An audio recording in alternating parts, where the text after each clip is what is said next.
अनुराग हत्याकांड के मामले में आज एक ऐसी बड़ी खबर निकल कर आ रही है जिसे सुनने के बाद आप भी सोच में पड़ जाएंगे कि क्या वाकई में अब वो समय आ गया है जिसका हत्यारों को इंतज़ार था। क्या वाकई में जो हत्यारे हैं वो जेल से अब बाहर आ सकते हैं। ये सोचकर कहीं ना कहीं अनुराग का जो परिवार है वो भी चिंता में पड़ गया है। दरअसल एक वीडियो वायरल हो रहा है जिसमें ये कहा जा रहा है कि 2 से 3 दिन के अंदर अंदर हो सकता है जो राजेश दरोगा था, यानी कि जो लालता और जो हत्यारे थे उनका जो भाई दरोगा था, वो जमानत पर छूट सकता है, जौनपुर की जेल से बाहर निकल कर आ सकता है। ऐसा इसलिए मैं कह रहा हूं क्योंकि एक जो वीडियो वायरल हो रहा है उसमें साफ साफ एक आशीष श्रीवास्तव नाम के व्यक्ति हैं जो बोल रहे हैं। वीडियो में जो शख्स दिख रहे हैं वो आशीष श्रीवास्तव नाम के हैं और वो हाई कोर्ट के जूनियर अधिवक्ता हैं। वहीं अगर उनकी माने तो 2 से 3 दिन के अंदर अंदर अगर उनकी फाइल जो है अपलोड हो जाती है तो वो जो है जौनपुर की जेल से रिहा हो सकते हैं। राजेश दरोगा जो है वो जेल से रिहा हो सकता है। फिलहाल जो अनुराग का परिवार है इस बात को जब से सुना है तो कहीं ना कहीं उनके होश उड़ गए हैं। उनको ये पूरा विश्वास था कि जो हत्यारे हैं अनुराग के, जो आरोपी हैं, वो जेल से छूटने वाले तो नहीं हैं, क्योंकि उन्हें जब भी वो तारीख पर आते हैं तो एक विश्वास और उम्मीद के साथ आते हैं कि उन्हें न्याय जरूर मिलेगा। कहीं ना कहीं अनुराग का परिवार निराश जरूर होगा। फिलहाल जो वीडियो वायरल हो रहा है उसे अभी हम आपको सुनाएंगे और उसको सुनने के बाद आप खुद अंदाज़ा लगाइए कि क्या ये वाकई में जो वीडियो वायरल हो रहा है उसमें सच्चाई कितनी है। क्या वाकई में जो राजेश दरोगा है वो जमानत पर छूट कर चला आएगा। अगर ऐसा होता है तो सीधी सी ये बात है कि जमानत पर छूटने के बाद वो सबसे पहले अगर कोई काम करेगा तो वो अपनी नौकरी को बचाने का ही काम करेगा। दरअसल अनुराग के जो हत्यारे थे, जो हत्या हुई थी गला काट कर, यानी तलवार से जो अनुराग की हत्या की गई थी, उस दौरान जो राजेश दरोगा है वो मुख्य साजिशकर्ता के तौर पर उसे माना गया था।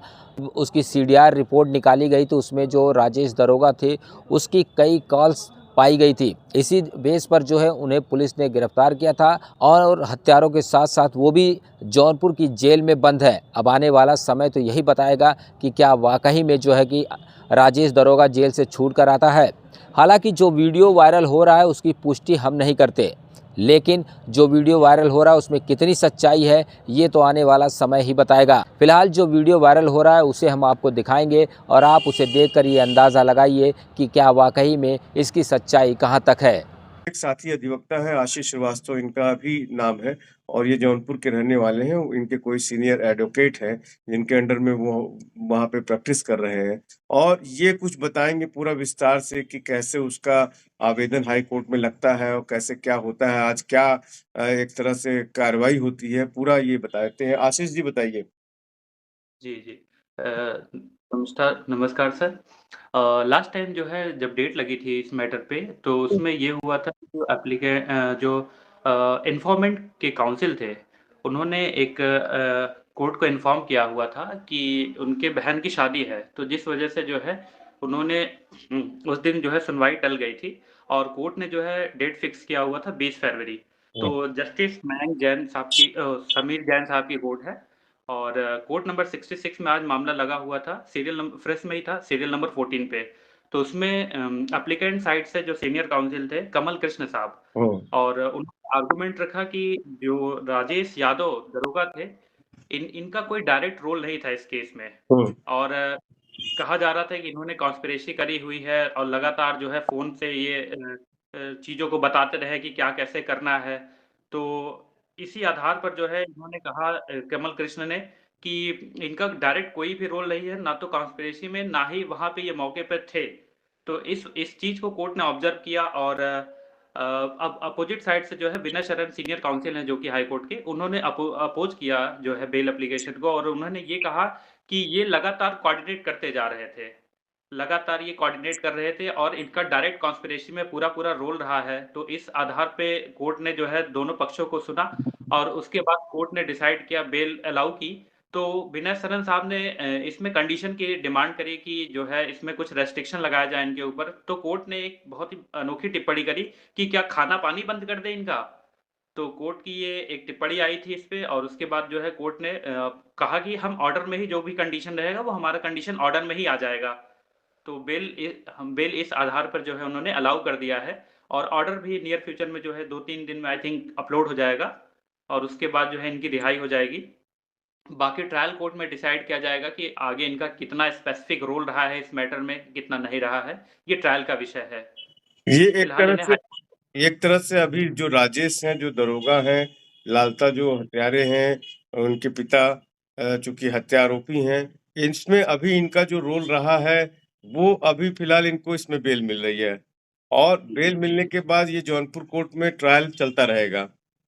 बिल्कुल, पूरा ट्रायल फेस करेंगे, उसके बाद आगे का कन्विक्शन होता है कि क्या होता है, ये आगे डिसाइड होगा कोर्ट के द्वारा, ट्रायल कोर्ट के द्वारा। तो एक तरह से जो हत्यारे हैं, हत्या आरोपी हैं, उनको एक तरह से बड़ी राहत आज के दिन में मिली है। डेफिनेटली। तो इसको किस जी। तरह से आप देखते हैं? चूँकि आप जौनपुर के रहने वाले हैं, आज एक अनुराग के पिता, अनुराग के परिवार में एक तरह से ये बहुत ही झटका है, बड़ा झटका है कि वो उनको एक आरोपी को जो है बेल मिल जाती है और चूँकि वो ये दरोगा है यूपी पुलिस में, निश्चित रूप से वो जब बाहर आएँगे तो चीज़ों को प्रभावित भी करने की कोशिश करेंगे। तो किस बिल्कुल, तरह से आप देखते हैं? जी, जैसे इसका कोई ग्राउंड नहीं बिल्कुल, जी हुँ। ये क्या है कि बेल की कंडीशन में जो है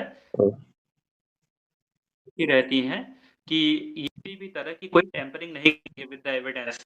हुँ, हाँ, कोर्ट को ये श्योर करना पड़ता है कि किसी भी तरह की कोई क टेम्परिंग ये ना करेंगे, ना एविडेंस के साथ में, ना ही जितने भी गवाह हैं उनके साथ में। ये शर्तें रहती हैं पहले से ही।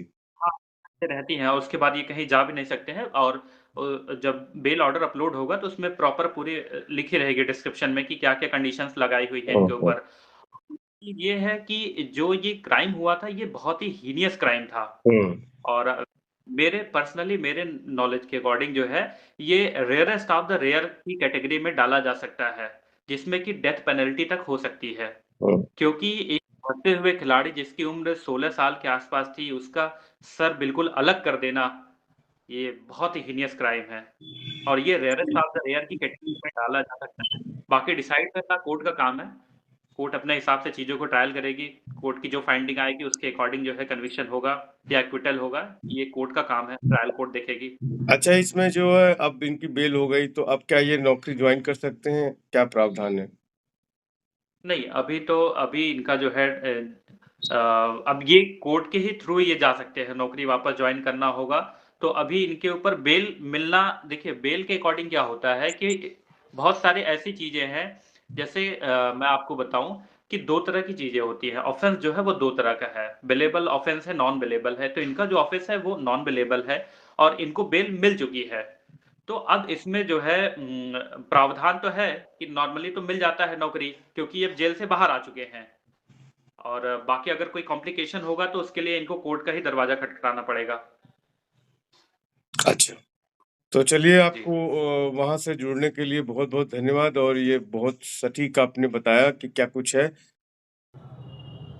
वीडियो में जिस तरीके से आशीष श्रीवास्तव नामक व्यक्ति द्वारा ये दावा किया जा रहा है कि अगर उनकी फाइल सुनवाई के बाद अगर अपलोड होती है तो शायद वो 2 से 3 दिन के अंदर जौनपुर की जेल से रिहा हो सकते हैं। फिलहाल इसमें जो है अनुराग का जो परिवार है वो काफ़ी चिंतित हो गया है।